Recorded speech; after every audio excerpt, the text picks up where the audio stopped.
Bienvenidas y bienvenidos a esta charla de juego y autoestima. No es un tema candente tipo límites, tipo conflictos, este tipo de temas que nos mueven más o superficialmente nos mueven más. El juego está bastante denostado en la infancia, bueno, en general en la sociedad, y es muy importante que podamos hablar de él, porque tal y como dice el título, el juego va de la mano de la autoestima y de la confianza de nuestras criaturas, y entonces es muy importante que hablemos del juego y es muy importante que hablemos de autoestima. Para mí, dos grandes temas que van de la mano y que es importante que hablemos. Primero quería empezar por explicaros por qué esta charla, ¿no? ¿Por qué esta charla y por qué ahora esta charla, ¿no? Para mí es importante porque a mí lo que me sucede muchas veces es que de repente estas cosas se me ocurren, en plan, esto lo tienen que saber, esto lo tengo que compartir, de esto tenemos que hablar, esto tiene que ponerse encima de la mesa.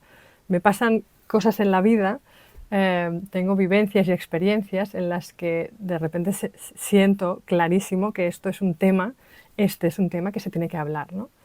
¿Por qué este tema concreto ahora se me despierta? Porque estamos muy cerca de Navidades y cerca de Navidades empiezan a ver todos estos reels y todos estos vídeos de YouTube en los que te explican y nos acribillan a manualidades y actividades para nuestros hijos y nuestras hijas durante estos días de vacaciones navideñas, y nos acribillan en cosas que podríamos hacer, que sugerencias de actividades, de manualidades, etcétera, en su mayor parte, en la inmensa mayor parte, dirigidos.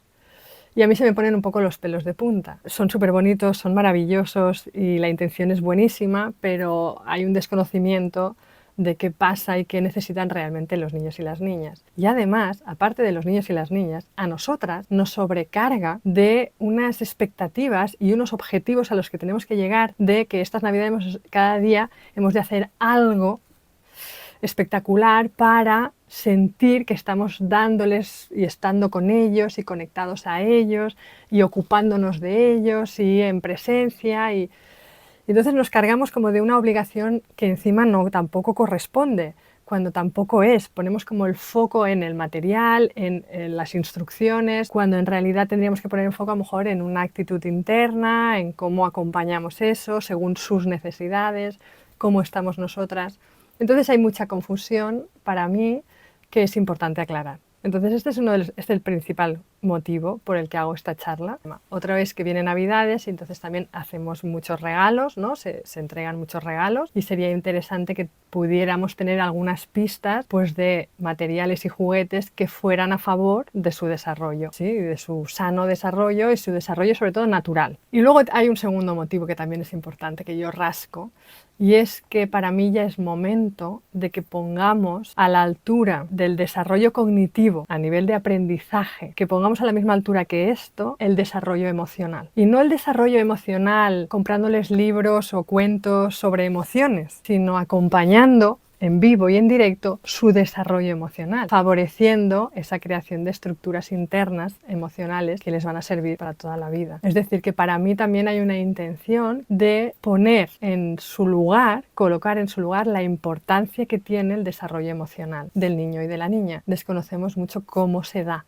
ese desarrollo emocional, qué necesita para darse de forma natural y cómo estar para poder acompañar todo esto, ¿no? Damos mucha importancia en esta sociedad al aprendizaje, al desarrollo cognitivo, muchísimo, a su formación. De hecho, hay una frase que leí hace poco que me llamó, de hecho me la quedé, y venía a decir algo así, decía: si pusiéramos el mismo empeño en el desarrollo emocional de las personas, ya no hablaba de los niños, de las personas, y yo digo de la infancia, como lo ponemos en el desarrollo en el desarrollo cognitivo o en su formación, porque a veces no es lo mismo desarrollo cognitivo y formación, si pusiéramos el mismo empeño, otra sociedad tendríamos. Si realmente nos preocupara tanto y pusiéramos tantos medios y tanta mirada como lo hacemos en su formación académica, otra sociedad realmente tendríamos, ¿no? Y entonces me parece muy importante e interesante poder colocarlo en su lugar. Y hablando de juego y de emociones, estamos hablando de juego y de autoestima, estamos hablando de su desarrollo emocional.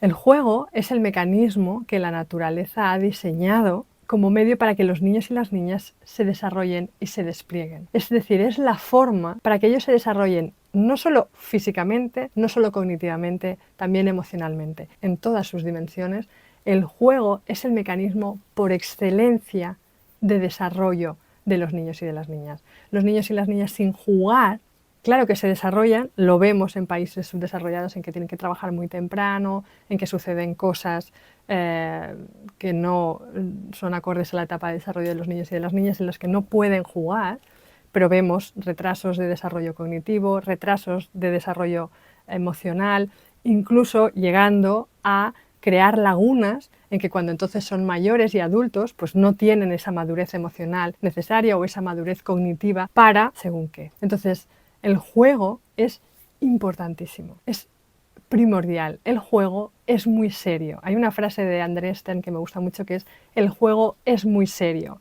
Parece una paradoja porque dentro de la misma frase hablamos de juego y hablamos de seriedad, cuando normalmente, cuando nosotros éramos pequeñas, nos metieron en la cabeza que primero hacíamos los deberes y después jugábamos, como si jugar no fuera importante, pudiera ser prescindible y relegado al espacio de ocio o de tiempo libre, que no liberado, sino libre, que teníamos cuando éramos niñas y niños y pequeños. También lo vemos en el desarrollo, no nos vamos a nuestra infancia, lo vemos ahora, yo lo veo ahora, cuando los niños ahora pues se pone mirada en que jueguen pues de 0 a 3, de 3 a 6, en algunos lugares, en algunas escuelas, en algunos entornos, de 0 a 6.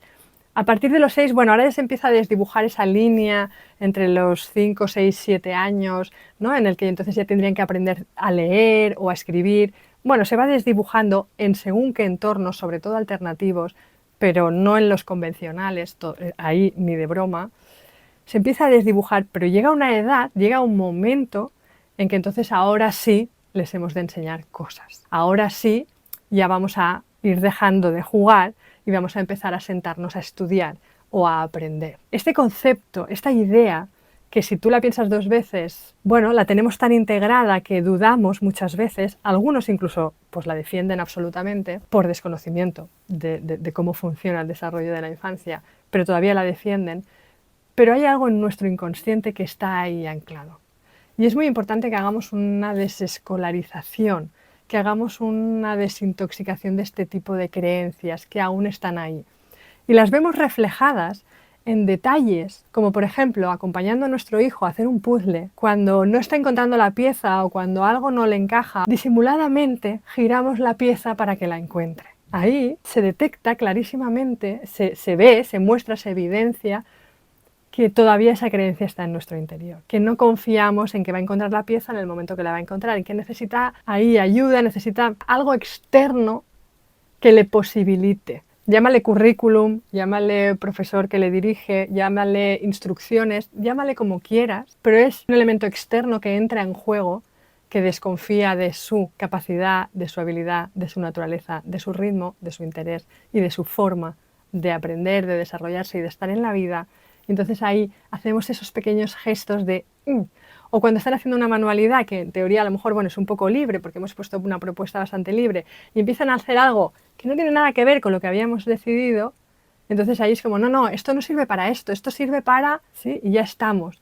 Son muy sutiles, son muy sutiles, pero es que incluso en los entornos alternativos, en los entornos en los que nos hemos leído muchos libros y que sabemos de qué hablamos y decimos, claro, por supuesto, el juego es que tendrían que estar todo el día jugando, incluso en estos entornos y estas personas, giramos la pieza del puzzle, decimos, se nos escapa la frase de esto no sirve para esto no se usa así, esto ahora no, y entonces ahí evidenciamos nuestra creencia interna. No es fácil desescolarizarnos interiormente, no es fácil, es un proceso que tiene que ver con la confianza, esa confianza que no nos dieron y que queremos dar a nuestros hijos y a nuestras hijas ahora.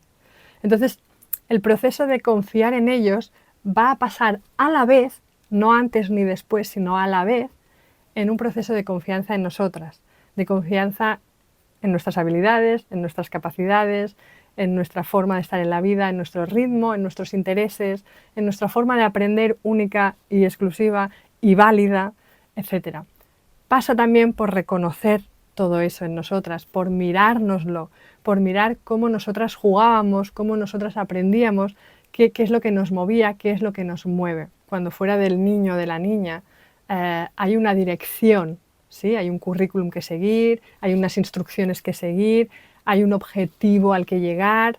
Lo que estamos haciendo en el niño es dándole el mensaje que lo que a él le nace, que las instrucciones internas, que el currículum interno, que el impulso que le nace, no es suficientemente válido, sino que lo de fuera, lo que nosotros sabemos, la instrucción, el objetivo, es lo bueno. Entonces ahí es cuando empieza a truncarse la confianza y la autoestima.